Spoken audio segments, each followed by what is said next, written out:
मध्य पूर्व एक बार फिर जंग के बेहद करीब खड़ा दिखाई दे रहा है। जैसे ही अमेरिका का ताकतवर aircraft carrier USS Abraham Lincoln middle east पहुंचा, पूरी दुनिया की नजरें इस इलाके पर टिक गई हैं। इस तैनाती को सामान्य सैन्य अभ्यास नहीं बल्कि ईरान के लिए एक सख्त और सीधा संदेश माना जा रहा है। इसी बीच इजराइल के प्रधानमंत्री बेंजामिन नेतन्याहू ने एक ऐसा बयान दिया जिसने हालात को और ज्यादा विस्फोटक बना दिया है। नेतन्याहू ने खुले शब्दों में कहा कि अगर ईरान ने इजराइल पर हमला करने की गलती की तो उसे ऐसी ताकत से जवाब दिया जाएगा जैसी ताकत ईरान ने अपने इतिहास में कभी नहीं देखी होगी। उनके इस बयान के बाद ये साफ हो गया कि इजराइल इस बार किसी भी खतरे को हल्के में लेने के मूड में नहीं है।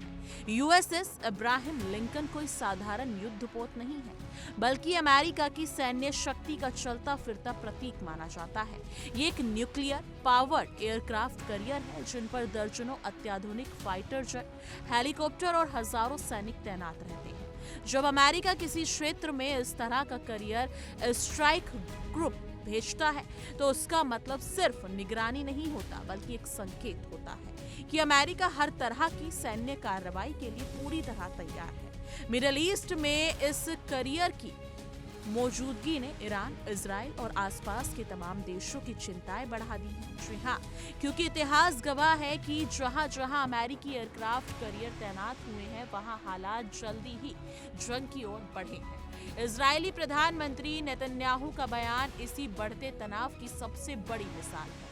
एक प्रेस कॉन्फ्रेंस के दौरान उन्होंने बेहद सख्त लहजे में ईरान को चेतावनी देते हुए कहा कि इजराइल पर किसी भी तरह के हमले का जवाब विनाशकारी होगा। नेतन्याहू ने भी ये साफ किया कि इस बार इजराइल सिर्फ जवाब नहीं देगा बल्कि ऐसा जवाब देगा जिसे पूरी दुनिया याद रखेगी। उन्होंने अमेरिकी राष्ट्रपति डोनाल्ड ट्रंप के बयानों का हवाला देते हुए कहा कि अमेरिका भी ईरान को लेकर पूरी तरह गंभीर है और जरूरत पड़ने पर इजराइल को पूरा समर्थन मिलेगा।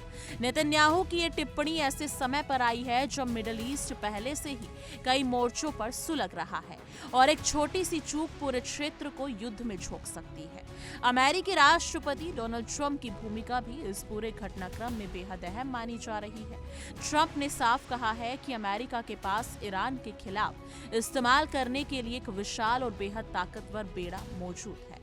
हालांकि इसके साथ ही ट्रंप ये भी कहते नजर आ रहे हैं कि बातचीत के रास्ते अभी पूरी तरह बंद नहीं हुए हैं। विशेषज्ञों का मानना है कि अमेरिका फिलहाल दबाव की नीति अपना रहा है ताकि ईरान को झुकने पर मजबूर किया जा सके या फिर किसी बड़े सैन्य कदम के लिए माहौल तैयार किया जा सके।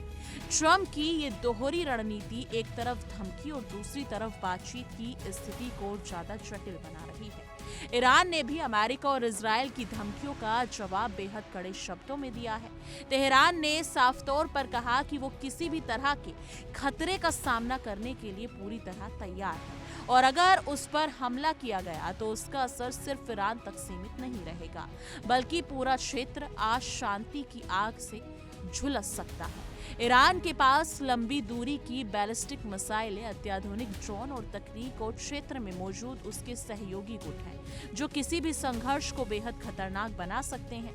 यही वजह है कि अमेरिका और इजराइल दोनों ही ईरान के सीधे टकराव से पहले 100 बार सोचने को मजबूर हैं। इसी तनाव के बीच कूटनीति भी अपने स्तर पर चलती नजर आ रही है। ईरान के राष्ट्रपति मसूद पेशेकियन ने सऊदी अरब के क्राउन प्रिंस मोहम्मद बिन सलमान से फोन पर बातचीत की। इस बातचीत के दौरान ईरान ने अमेरिका की धमकियों की आलोचना करते हुए कहा कि वॉशिंगटन जानबूझकर क्षेत्रीय सुरक्षा को अस्थिर कर रहा है।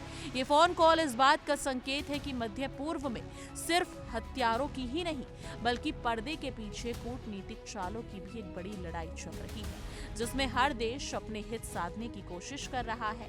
अब सबसे बड़ा सवाल यही है कि आगे क्या होने वाला है। क्या ये सब सिर्फ बयानबाजी और शक्ति प्रदर्शन तक सीमित रहेगा या फिर एक बार फिर मध्य पूर्व बड़े युद्ध की चपेट में आने वाला है।